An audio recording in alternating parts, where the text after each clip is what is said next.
Assalamualaikum warahmatullahi wabarakatuh. Selamat pagi teman-teman trader semuanya dimanapun saat ini Anda berada, yang sedang monitor pergerakan harga, yang sedang di depan layar, berada di depan chart, mengamati pergerakan demi pergerakan, khususnya di pergerakan XAU USD. Sebelum kita lihat untuk potensi yang mungkin terjadi satu hari ke depan, kita review dulu untuk satu hari kemarin. Perhatikan satu hari kemarin seller sangat kuat dan mendominasi dengan tekanan yang kuat di sana. Sementara buyer hanya melakukan perlawanan-perlawanan kecil, dan ini sesuai dengan yang tadi malam kita sudah perkirakan, kira-kira akan berada mendekati levelnya, mendekati level sebelah kirinya. Di sini ada banyak penolakan, kita perkirakan di area di sini. Ternyata ada lebih sedikit ya, ada kelebihan sedikit, lebih sedikit.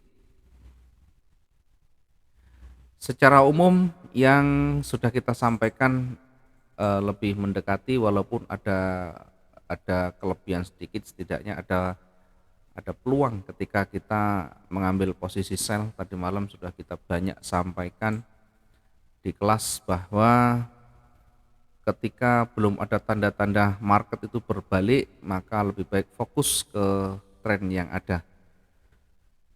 Kemudian untuk time frame daily ya, kalau kita lihat di time frame daily hari ini, kita lihat time frame daily, kita amati pergerakan seller masih sangat dominan, dan yang kemarin membentuk satu momentum yang besar, momentum seller.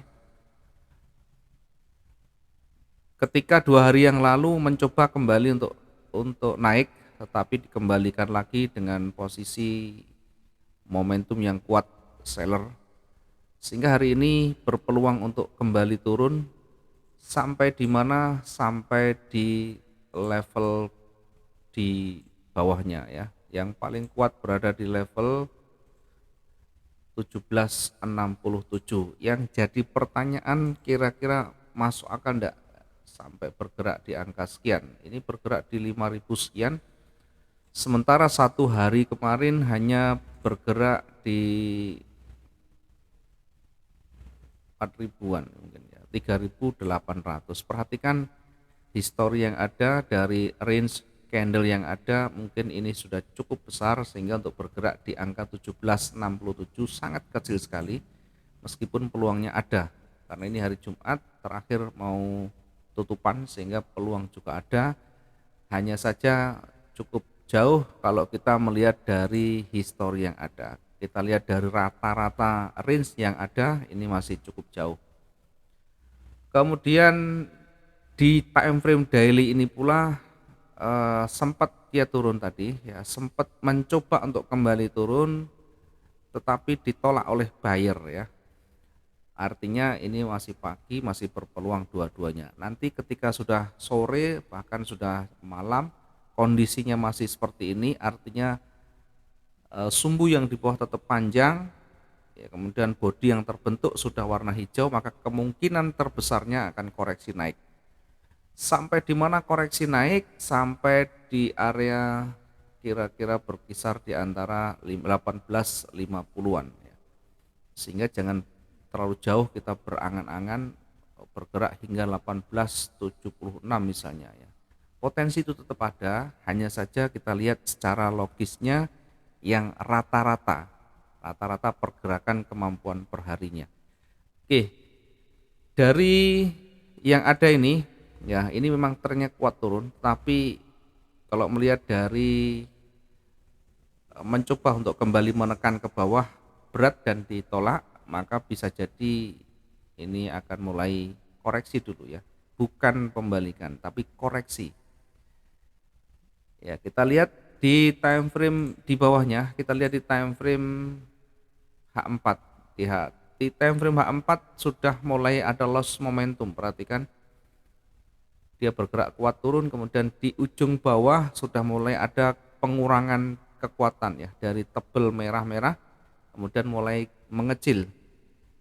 Kemudian nanti ketika sudah berubah warna menjadi hijau, maka kita bisa manfaatkan peluang buy dulu, meskipun hanya bersifat koreksi, setidaknya ada peluang di situ nanti akan mulai bergerak naik hingga mendekati level di atasnya. Oke, baru kita masuk di time frame M15 untuk kita lebih detail menentukan titik entry kita. Kenapa kita menggunakan M15? Satu, karena kita di trading harian, kemudian kita mencoba untuk melihat detail pergerakan demi pergerakan. Ya, kita juga bisa menggunakan H1. Di H1 kalau kita amati terakhir ditutup, perhatikan yang terakhir hari ini bukaan dengan dominasi warna merah dengan penolakan di bawah panjang, kemudian sudah dimulai dengan perubahan warna. Kalau nanti ditutup dengan posisi warna hijau, maka kita bisa entry buy di sana. Artinya ada hammer yang mulai terkonfirmasi. Sebenarnya sudah cukup beralasan ketika kita mengambil peluang buy di candle yang ketiga. Ya, namun demikian mungkin sudah berjalan, kita tunggu ini sebagai konfirmator berikutnya. Setelah kita terbentuk nanti warna hijau lebih tebal lagi, baru kita entry di candle selanjutnya. Kita bisa menunggu atau kita bisa menggunakan pending ordernya. Di mana kita bisa menentukan pending order ya, di mana kita letakkan buy stop kita ya, agar kita nanti satu lebih cepat peluang untuk kita dapat keuntungan. Yang kedua, tidak menunggu terlalu jauh. Diingat di sebelah kiri ada sumbu, ada penolakan, kita tunggu hingga dia melewatinya. Nah, kita lihat di sana. Kita cukup lihat di penolakan-penolakan kecil yang ada, kemudian kita tarik ke atas. Kenapa terlalu jauh kita? Ya, kita menghindari resiko tersentuh dan kembali. Walaupun kita harus sudah siapkan, tetapi tetap kita lebih hati-hati. Buy stop kita taruh di sana di 1827, di 1827.33 ya. Targetnya di mana? Ketika kita menentukan buy stop di sana, kita bisa targetkan di level ini dulu ya. Kira-kira berapa targetnya? 400 sekian. Oke, targetkan di sana dulu. Kemudian di area mana lagi kita nanti menentukan posisi di atasnya. Oke, ini adalah area-area penting di mana di sebelah kiri ada penolakan, kemudian kita tentukan, kita coba untuk ambil koreksi dulu dengan sell limit di 1835.89 ya. Kita manfaatkan koreksinya. Kemudian di atas lagi kita bisa ambil peluang ya, kita tarik dulu untuk kecenderungan ke bawahnya, kemudian kuatnya di sebelah mana. Oh, ini koreksinya di sini, tapi kita ambil yang lebih bawah, tidak masalah ya.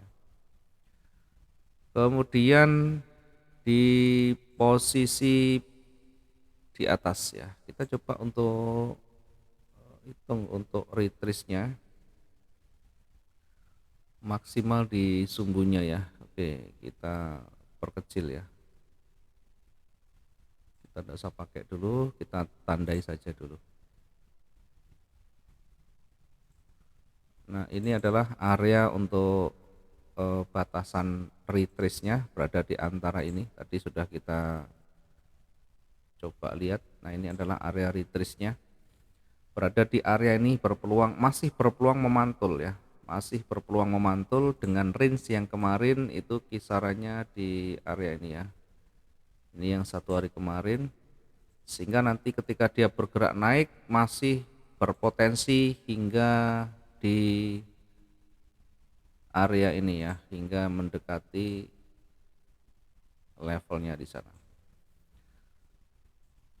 Maka di ujung sana kita bisa memanfaatkan peluang limit kembali ya dengan sell limit di 1848.15. Kita bisa manfaatkan limit di sana.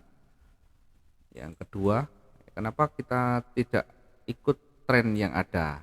Ketika kita nanti memanfaatkan peluang tren, maka tunggu hingga sudah betul-betul terbentuk ya strukturnya, minimal sudah melewati 1835, kita bisa mengambil peluang koreksinya. Kemudian setelah kembali naik pullback, kita bisa ikut memanfaatkan peluang buy-nya. Ini untuk yang di atas, kemudian yang di bawah kita bisa manfaatkan peluang sell stop ya, cukup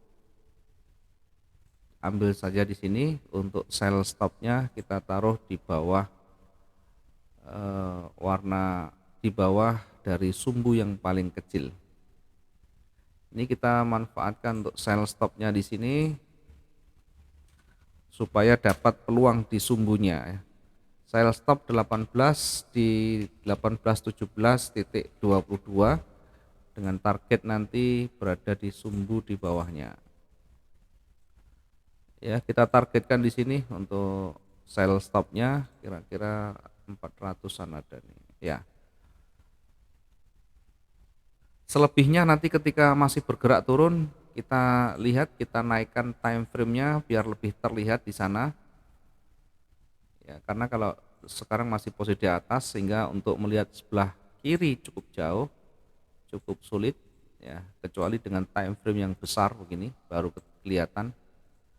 Kalau menggunakan time frame besar baru kita bisa melihat secara jelas sebelah kirinya kira-kira sampai di mana. Kemudian kita lihat di level yang ada di sebelah kiri, ada level yang kira-kira berpotensi memantul ya, kira-kira berpotensi memantul di sini. Ada dua level yang berpeluang memantul di 1785 dan 1767. Kemudian pertanyaannya kira-kira masuk akal enggak kira-kira bergerak sampai di sana? Masih bisa. Sehingga kita bisa manfaatkan di sini untuk koreksinya by limit di 1785.50 ya. Emas betul-betul terpuruk dengan jatuh di angka 18 sekian ya, terlalu jauh. Ya, meskipun demikian secara umum kecenderungan masih tetap naik. Ini kalau kita lihat masih cenderung naik. Ya, kalau kita amati seperti ini. Masih bergerak condongnya ke atas. Ini masih mendekati garis tren ya. Tergantung nanti bagaimana terbentuk terakhirnya. Ini masih mendekati wilayah-wilayah garis tren. Ya, ketika di area garis tren mulai memantul, mulai ada konfirmatornya bergerak naik, tentu nanti berpeluang memantul lagi. Tetapi hati-hati berada di wilayah retracement di time frame besar. Ada wilayah-wilayah koreksi di sini, ada banyak level di sana, bisa menguji ketika dia mulai bergerak naik, diuji dulu apakah bisa melewati atau sebaliknya. Kalau nanti tidak melewati, dia bisa kembali pullback sangat kuat seperti halnya ketika dia turun kemudian koreksi seperti ini ya. Ketika koreksi kemudian pullback, maka dia akan jauh lebih kuat ke bawah. Mudah-mudahan bisa menginspirasi, mudah-mudahan bisa membantu teman-teman yang masih kebingungan dalam meraba, dalam menentukan roadmap-nya. Sedikit ini mudah-mudahan bisa juga dimanfaatkan untuk nanti menentukan titik entry-nya ya. Tentu semuanya harus kita sesuaikan dengan kondisi teknik kita, dengan sistem trading kita, dengan rule kita, dan tentu dengan gaya trading kita masing-masing. Terima kasih teman-teman semuanya. Mudah-mudahan hari ini bisa maksimum dalam profit kita. Sampai ketemu di kelas nanti malam. Selamat pagi dan assalamualaikum warahmatullahi wabarakatuh.